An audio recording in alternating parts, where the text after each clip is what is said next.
These foot pegs are killing my calves. Welcome to 1980.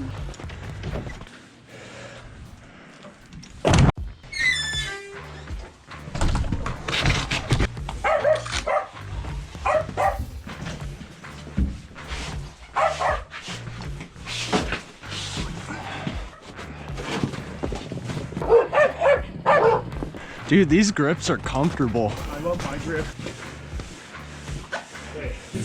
What's up, everybody? Daily Driven Death Traps back at it again. We're here with Sean in his shop with his bike and my bike and Argos when he's jumping all over me, giving me kisses because he loves me so much, and it's awesome. I'm Sean. I'm here to talk about my bike and how it functions in the world we live in. Okay, in all reality, this right here is a 1981 Yamaha Maxim 750. This right here is a 1980 Honda CB650. We all know that the Yamaha is more superior than your Honda. No, it's not. And that's what we're here to prove. We are going to be building these bikes into cafe racers. That is our next series on the channel, I think. He's the production manager. He just tells me what we're doing. And I say yes. Yeah, I've always wanted to build a cafe racer. I finally found a bike that ran. We had to go through the gears. The guy literally strapped it to the top of the ceiling, had the rear wheel off the ground, went through the gears for a little bit. $400, I think it'll do great. I got to see 2 gas tanks with it. I guess we'll just go from there. And my bike's background, I actually bought this bike when I was, I think 15 and a half years old. When I purchased it, I got it for, I think, $600. It was a running, driving bike. I brought it home. I rode the heck out of it. It was my first starter bike. So for all those tool bags that say you got to start on a 250, you need to tell them, I can't really say that. You need to tell them to be quiet. Say that you can start out on a 750 and you can do it. When I bought the bike, it was old. It had carburetor issues. It had a bunch of other issues. It was wired with a trailer harness. The bike was kind of cobbled together. Then I ended up buying a 2015 Honda 700 CTX, and this bike got sold to a friend of ours.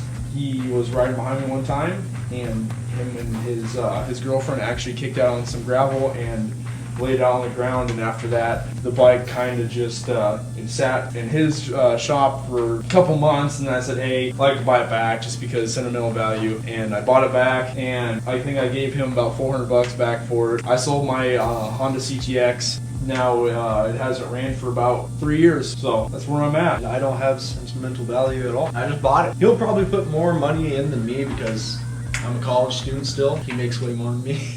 I don't make anything. I own a house. College student versus Sean.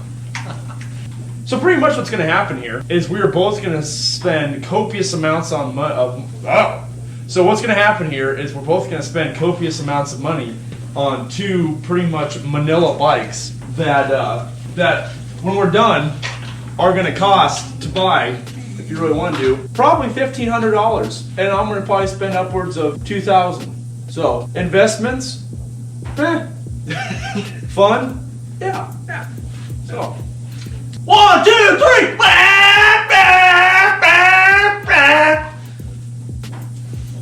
Hi. So leave a comment. Who's gonna win?